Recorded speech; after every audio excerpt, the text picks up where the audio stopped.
जल्दी ही गुप्त नवरात्रि आने वाले हैं। हम लोग आज सीखेंगे कि गुप्त नवरात्रों में किस प्रकार आप साधना कर सकते हैं। माँ भगवती की साधना से आपके अंदर के भय का नाश होता है, आपके अंदर का डर कम होता है, आपके घर से हारी बीमारी माँ दूर करती है, आपको शक्ति आरोग्य प्रदान करती है। पता है, किसी भी माँ के स्वरूप को आप कभी भी पूजा करने जाएंगे ना, कभी भी माँ का ध्यान करेंगे तो सबसे पहले माँ काली ही आपके चिंतन में, आपके चित्त में और आपके साथ कनेक्ट करती है। जब सब देवता हार जाते हैं तब माँ भगवती का ध्यान किया जाता है। और माँ, आपको पता है, माँ काली की साधना जब भी की जाती है तो माँ भगवती आप सभी के भय का नाश करती है, आप सभी को शक्ति प्रदान करती है, आपके घर में कोई भी नकारात्मक ऊर्जा है तो उससे बचाती है।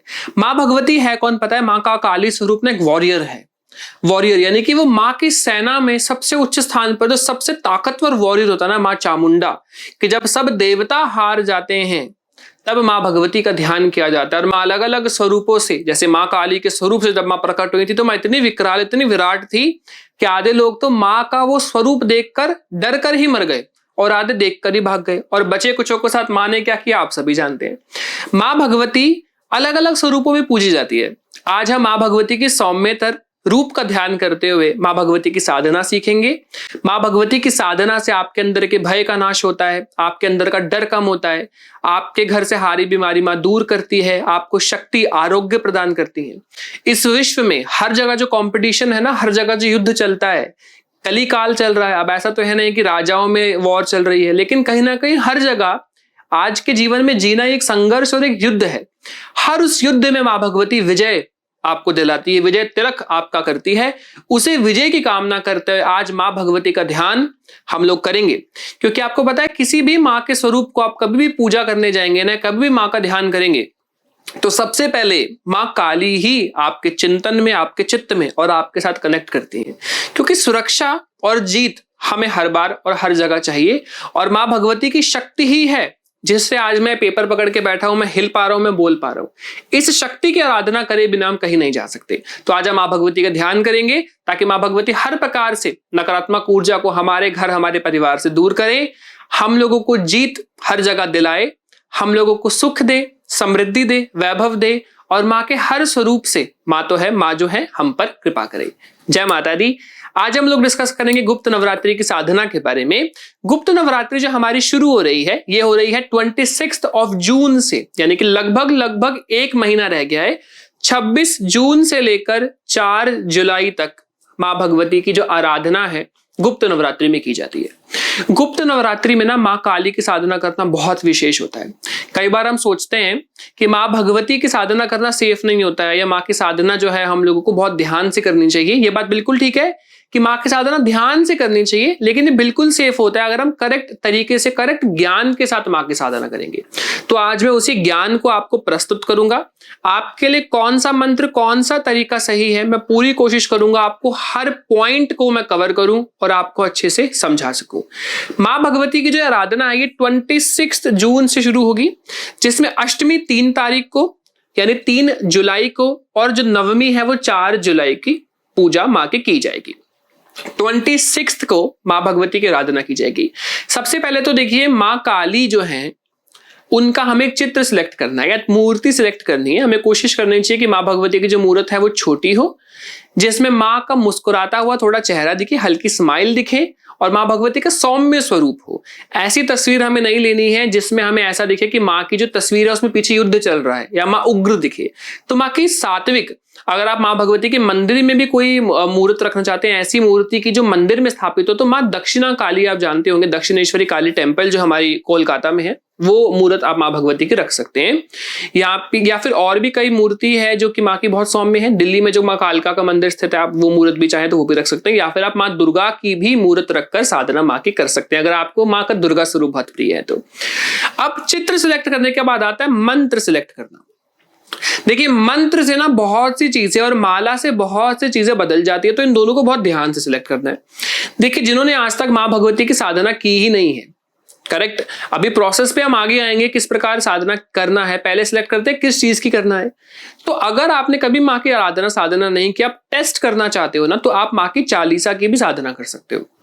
आपको संकल्प लेना है कि मैं इन 9 दिनों में माँ की 108 चालीसा का पाठ करूंगा टोटल, यानी कि अगर 10 आज कर ली तो 98 रह गई।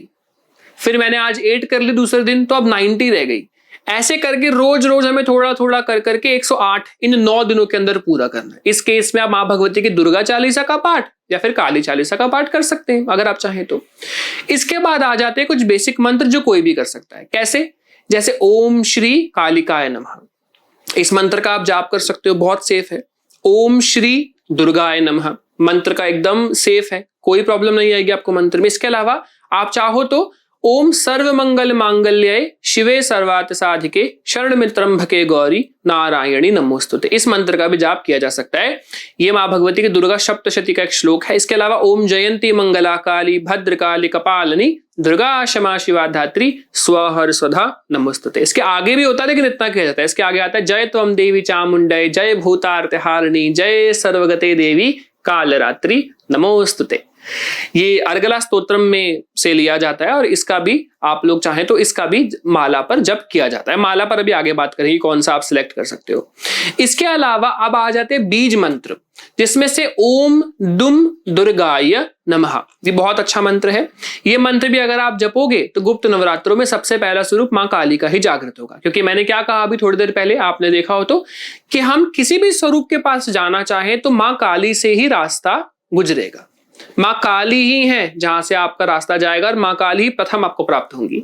तो आप ओम दुम दुर्गाय नमः का जप भी करोगे या मां बगलामुखी जी की साधना भी करोगे तो पहले दर्शन मां काली के ही हैं। मां वैष्णो देवी जी में भी प्रथम पिंडी काली ही है, क्योंकि कलयुग चल रहा है, कलिकाल चल रहा है। मां काली ज्यादा प्रेम करती है और जल्दी आप तक पहुंचती है, रक्षा और विजय देती है आपको। वो बहुत जरूरी है जीवन में मां की साधना करना। इसके पश्चात ओम दुम दुर्गाय नमः भी सेफ है। इसके बाद आ जाता है मां के 2 मंत्र जो थोड़े से सावधानी के साथ किए जाते हैं, जिसमें से पहला है ओम क्रीम कालिकाय नमः। इसको प्रोनाउंसिएशन में र आ रहा है, क र ई म, ओम क्रीम कालिकाय नमः। देखिए अब इसकी एकदम करेक्ट प्रोनाउंसिएशन तो आपको गुरु दीक्षा में मिलती है, जब आप किसी गुरु किसी संत जी से दीक्षा लेते हैं। लेकिन फिलहाल आप किस प्रकार साधना कर सकते हैं, आपके लिए क्या सही उच्चारण रहेगा, फिलहाल मैंने आपके लिए जितना मैं आपको डिलीवर कर सकता था उतना मैं डिलीवर कर रहा हूं, जितना मैं यूट्यूब पर बता सकूं। दूसरी चीज आती है मां का नवार्ण मंत्र। देखिए ओम क्रीम पर अगर मैं बात करूं ना तो इसमें एक बीज है क्रीम, र का आ रहा है, अग्नि तत्व है। जिन व्यक्ति की पहली साधना होने वाली है वो इस मंत्र का जाप मत करिएगा, ठीक है। आप इससे पहले वाले जो मैंने ऑप्शंस दिए कर सकते हो। प्राप्ति सबको सेम ही होगी, रास्ता अलग है, स्वरूप अलग हो जाएगा, मैं अभी आगे डिस्कस करता हूं। इसके बाद आता है नवार्ण, जिसमें 3 बीज आते हैं। ओम के बाद एम ह्रीम क्लीम चामुंडाय विच्चे, 3 बीज आते हैं, महासरस्वती का, महालक्ष्मी जी का और महाकाली जी का।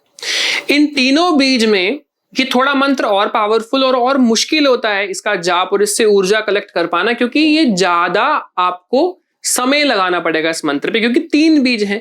एक पौधे को पोषण देना, 3 पौधे को पोषण देने में अंतर है, एक बच्चे को पालने में 3 बच्चे को पालने में अंतर है ना।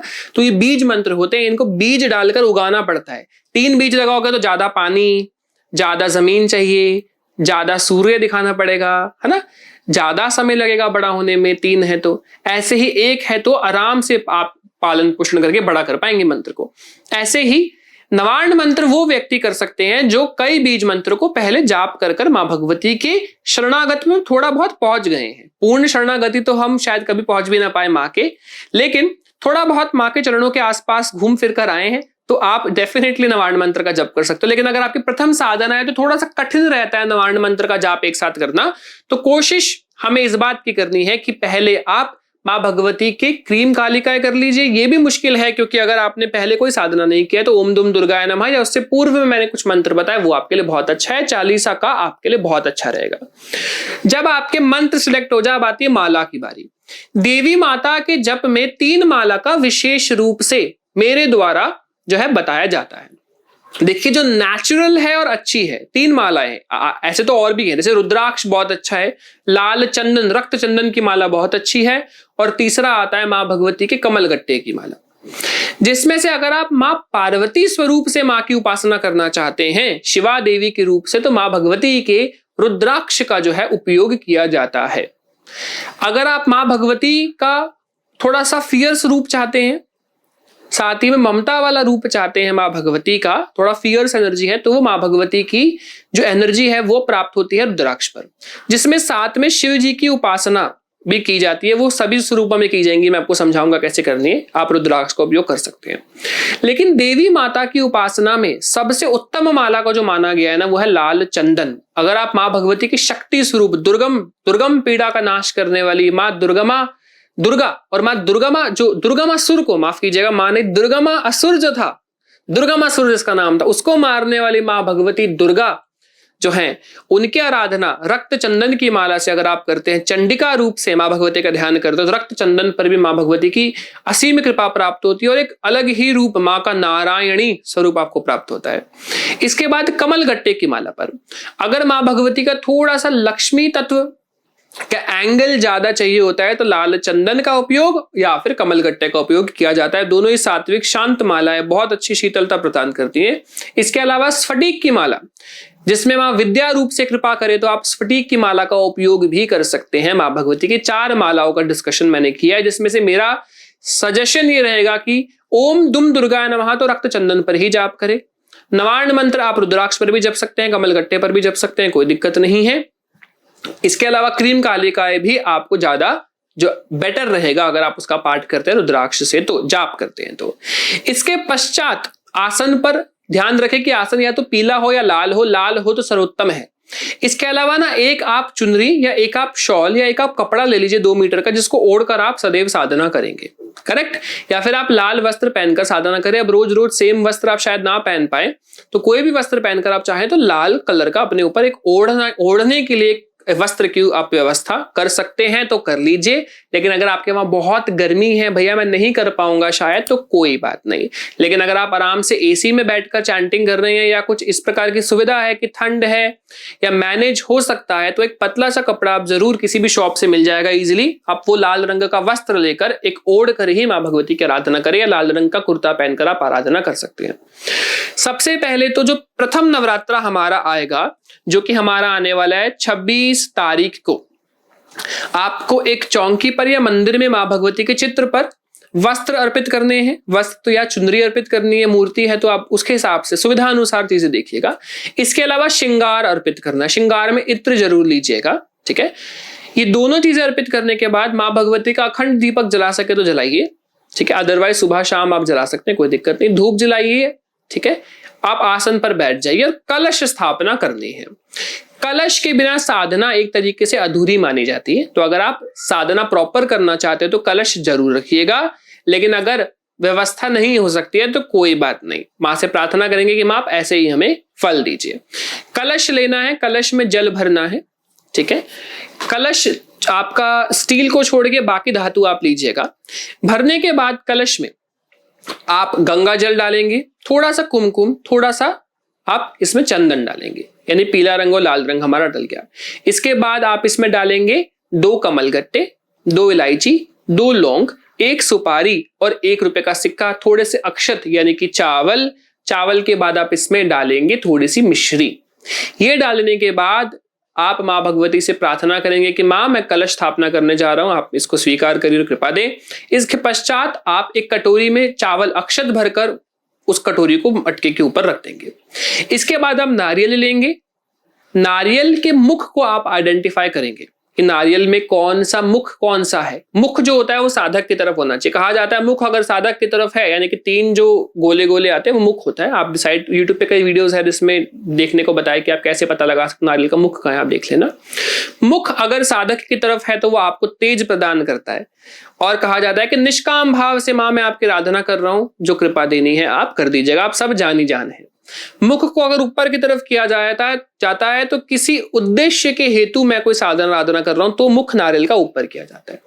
मुख अगर साधक के विपरीत हो, पूंछ आपने अपनी तरफ कर दी तो क्षीण कर देता है आपके सभी जाप के फल को। और अगर मुख अंदर कर दिया जाए नारियल के, तो इसका मतलब वो अनलकी है, आपने कुछ बहुत बुरा कर दिया है, गलत कर दिया है, बहुत आपके लिए बहुत अनलकी है, कुछ ना कुछ गड़बड़ कर दोगे आप, ऐसा नहीं करना है। तो मुख हमेशा साधक की तरफ हो, निष्काम भाव से मां भगवती हम आपकी आराधना कर रहे हैं ऐसा मां को संकेत जाता है। माँ भगवती के नारियल पर चुनरी छोटी सी लगाकर दक्षिणा रखकर 5 बार कलावा 5, 7 या 11 बार आपकी इच्छा अनुसार बांध दीजिए। ऐसे ही मटके पर भी आप बांध दीजिए। मटके का पूजन आप जानते हैं, आपको स्वास्तिक बनाना है, थोड़े अक्षत लगाने हैं। अब उसके बाद आपको करना क्या है, उसके बाद आपको करना क्या होगा, आपको करना है कि आपको एक जो आपने चौंकी कलश या मंदिर जो रखा है जहां पे माँ की मूर्त रखी है, वहीं पर ही माँ के दाहिने साइड पर या माँ के समक्ष आप क्या करेंगे, एक चावल डाल देंगे। थोड़े से चावल के ऊपर आप मटके को रख देंगे। ठीक है, मटका रख देने के बाद आपको क्या करना है, हाथ में थोड़ा सा जल और थोड़े से अक्षत लेने हैं। आपको आसन पर बैठना है और आपको प्रार्थना करनी है माँ से। संकल्प का प्रोसेस होता है। अच्छा, एक और बात मैं बता देता हूं कि नारियल में ना आप जो आपने कलश स्थापना की है, इसमें आप पत्ते भी लगा सकते हैं। आम के नारियल के कलश के अंदर आप जानते हैं ना, जो कटोरी रखी है उसके नीचे अंदर जल में रखे जाते हैं, जल में पत्ते से बाहर निकाले जाते हैं। तो उसमें आप आम के पत्ते, पान के पत्ते, अशोका के पत्ते सेम 5, 7 या 11 आप लगा सकते हैं। 5 अगर पत्ते लगा रहे तो 5 बार ही मोली बांधे, कलश पर भी और नारियल पर भी। 7 तो 7, 11 तो 11, इस चीज का आप ध्यान रखिएगा। इसके बाद आपको क्या करना है, जो मैं कलश को जागृत स्थापना का बता रहा था, इसके बिना कलश की स्थापना नहीं होती। आपको थोड़े से चावल लेने अपने हाथ में और थोड़ा सा जल लेना और पीछे के हल्का सा बैठ जाना है। अब आपको आराधना करनी है कि माँ, ये कलश मैंने आपका स्थापित किया है। जिस मंत्र का आप जाप करने वाले, इस मंत्र का 11 बार आपको जाप कर प्रार्थना करनी है कि माँ आप इस कलश में विराजे, मेरे घर में सुख शांति दें और महाकाली, महालक्ष्मी, महासरस्वती के रूप से मेरे घर में आप विराजित होकर हम पर कृपा करें। ऐसी प्रार्थना कर कर आप उस अक्षत को, उस थोड़े से जल को नारियल के ऊपर डाल देंगे। चावल वहीं रह जाएंगे, जल कुछ टाइम पर ड्राई हो जाएगा। अब आपका कलश जागृत हो गया। अब कलश को हिलाया छुआ नहीं जाएगा 9 के 9 दिन। अगर आपने छू दिया और कलश मूव गया तो विसर्जन हो जाता है। इसलिए कलश को नहीं हिलाना, छूना नहीं, कलश के पास कोई ना जाए, इस बात का ध्यान रखा जाए। अब कलश फिक्स हो गया, कलश उठाया नहीं जाएगा। स्थान से उठा दिया तो विसर्जन, तो कलश स्थान से नहीं उठाना है। बस इतना कर दीजिए। इसके अलावा और कोई स्थापना करने की आवश्यकता नहीं है। नारियल स्थापित हो गया, आपका कलश स्थापित हो गया, बस काफी है। अब आपको मिनिमम 30 मिनट, मैक्सिमम 2 घंटा तो जाप करना ही है आसन पर बैठकर माला के साथ। इसके पश्चात चलते फिरते पूरा दिन मन मन में चलाने का मंत्र का अभ्यास करना है। करना क्या है, सबसे पहले तो आसन पर बैठकर एक माला या 11 बार गणेश जी का बीज मंत्र ओम गम गणपतये नमः या फिर ओम श्री गणेशाय नमः का जाप करना है। समय कम है तो 11 बार बोल लो, अदरवाइज एक माला कर लो। इसके बाद ओम नमः शिवाय की 3 माला करनी है। गुरु रूप से शिव जी का ध्यान करते हुए, इसमें हनुमान जी, भैरव जी की ध्यान करते हुए करना है कि भैरव जी आप और हनुमान जी आप मेरी रक्षा सुरक्षा करें। इसके बाद आपको करना है माँ भगवती का जाप। यानी कि अब आप क्या करेंगे, अब माँ भगवती के मेन मंत्र किए जाएंगे। मेन मंत्र कौन सा है, जो भी आपने सिलेक्ट किया है, इसका आधा घंटा, 1 घंटा, 2 घंटा, 2.5 घंटा आपकी मर्जी है। आधा घंटा तो जरूर करना, माँ की कृपा के लिए मिनिमम है। ज्यादा से ज्यादा 2 से ऊपर आप जा सकते हो और मन मन में पूरा दिन उच्चारण करता रहे।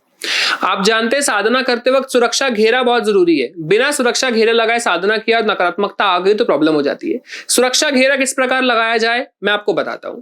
सबसे पहले तो आसन पर जब आप बैठते हैं ना, तो सुरक्षा घेरा लगाते हैं और आसन में साधना के बीच में अगर आप उठ के जा रहे हो, किसी भी रीजन से, किसी ने बुलाया या उठ के कुछ इमरजेंसी से जाना पड़ा, तो सुरक्षा घेरा टूट जाता है, फिर दोबारा लगाया जाता है। सुरक्षा घेरा किस प्रकार लगाया जाए, इस पर तो वैसे देखो मैंने एक अलग सी वीडियो बनाई है जिसमें मैंने 5-6 तरीके बताए थे, मैं डिस्क्रिप्शन पर डाल दूंगा। लेकिन अभी किस प्रकार सुरक्षा घेरा लगाना है मैं आपको बता देता हूं। आपको सबसे पहले तो मां भगवती के जिस स्वरूप की आप आराधना साधना करते हैं, मां के साथ हनुमान जी और भैरव जी सदैव रहते हैं। अगर आपने देवी कवच का पाठ कभी किया है तो आप देवी कवच का पाठ एक बार करें। थोड़े से पात्र में जल लें, ठीक है, और उस जल में आप देवी कवच पढ़ने के बाद फूंक मारते। उसके बाद आप हाथ में उस जल को लें, प्रार्थना करिए कि मां अपनी सुरक्षा करिएगा और इस प्रकार अपने अराउंड गिरा दीजिए। एक तो तरीका ये होता है। अगर आपने किसी भी कवच का पाठ कभी नहीं किया है तो सिर्फ आप हाथ में जल लें, थोड़ी सी पीली सरसों लें, थोड़े से चावल लें, प्रार्थना करेंगे हम भैरव जी और हनुमान जी से, क्योंकि वो जागृत होते हैं। अपनी कुल देवी देवता से प्रार्थना करेंगे कि मेरे इस जाप को कोई भी नकारात्मकता ग्रहण न कर सके।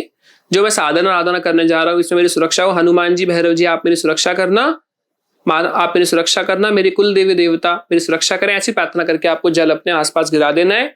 पीली सरसों, अक्षत और जो आपने जल लिया था उसमें थोड़ी सी आप हल्दी डालो तो डाल सकते हो, अदरवाइज आप इतना ही करके डाल देंगे तो एक सुरक्षा घेरा आपके अराउंड लग जाएगा, जिसमें माँ भगवती आपकी सुरक्षा करेंगी।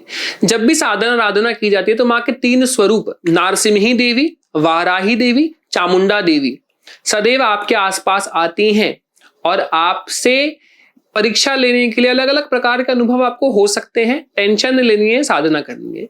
साधना के बीच ब्रह्मचर्य का पालन करना है, यानी कि वीर्य नाश नहीं करना है, मास्टरबेशन नहीं करनी है, सेक्सुअली इंटरैक्ट नहीं करना है किसी भी चीज के लिए। अगर आप भूमि पर शयन कर सकते हो तो भूमि पर शयन करना है, सात्विक खाना खाना है। अगली चीज, एक बार अगर आसन पे बैठ गए तो मौन धारण हो जाना चाहिए। आसन पर बैठने के बाद मुख से कोई भी बुलाया कुछ भी बोले तो जवाब ये नहीं दिया जाता, इशारों में बात कर सकते हो और पहले ही बता के जाइए कि आप शांत रहेंगे। इमरजेंसी हो तो बोल सकते हो, कोई बात नहीं, लेकिन मौन धारण करा जाता है। आसन पर बैठने के बाद आगे पीछे दाएं बाएं ज्यादा हिलता नहीं है। शरीर ज्यादा हिल रहा है तो कोई बात नहीं, बिगिनर हो इसलिए हिल रहा होगा, मजबूती लाओ और प्रॉपर अच्छे से साधना आराधना करो मजबूती से। जितनी भी मन में बुरे विचार आ रहे हैं आने दो, कोई बात नहीं, कोई एक छोटा सा प्यारा सा म्यूजिक चला लो ताकि सारा मन जो भटक रहा है वो वहां पर पहुंच जाए। इस चीज का ध्यान जरूर रखा जाए। माँ को रोज किस प्रकार का आपको भोग लगाना है? तो माँ को रोज आप ड्राई फ्रूट का भोग लगा सकते हैं, लौंग इलायची का भोग आप लगा सकते हैं। रोज आप चाहो तो कपूर के ऊपर 2 लौंग 2 इलायची रखकर जलाकर माँ को धूनी दे सकते हैं। कपूर से और लौंग से आरती कर सकते हैं, माँ को बहुत प्रिय है। या फिर आप जो भी अपने घर में सात्विक भोजन बने वो जरूर लगाएं।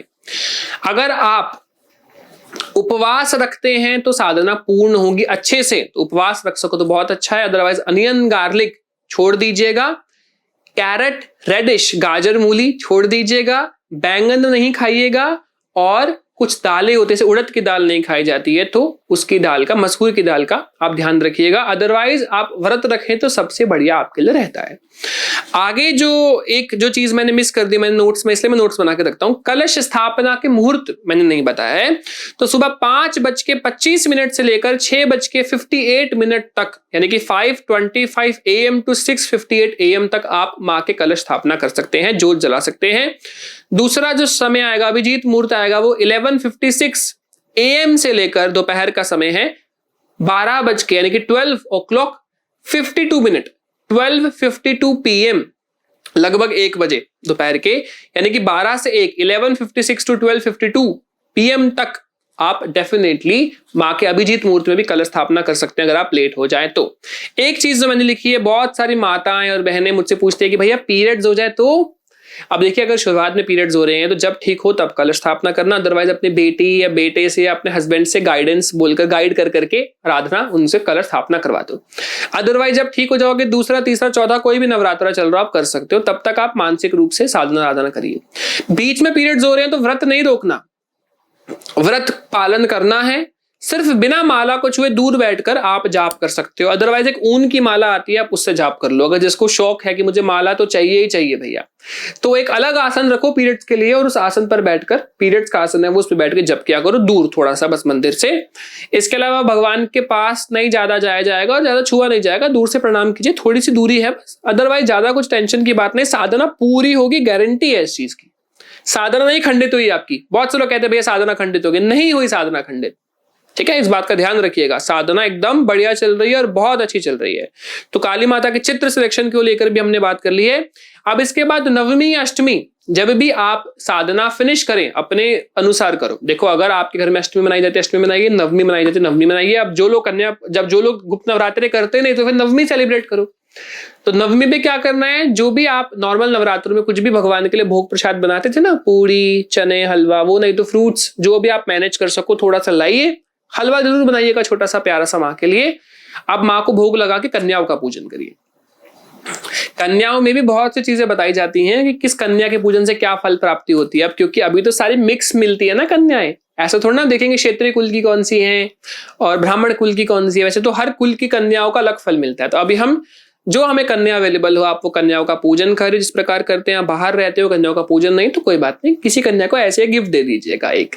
अदरवाइज घर बुला के पूजन करना चाहते हो तो पूजन करो, उनकी 3 परिक्रमा लगाओ, महाकाली का ध्यान, महालक्ष्मी का ध्यान, महासरस्वती का ध्यान करते प्रणाम करिए सबके चरण छूकर कि माँ भगवती आप इन कन्याओं के द्वारा वास कर हम पर कृपा करें। तो माँ के स्वरूप से देखते हुए होता क्या है, कन्याएं पवित्र होती हैं। हमारी सिद्धि और माँ भगवती की ऊर्जा प्रकट रूप से उन कन्याओं के अंदर उस दिन विराजमान होकर भोग ग्रहण कर जाती हैं आपके घर से और आपको आशीर्वाद देकर जाती है। इसलिए कन्या पूजन किया जाता है ना।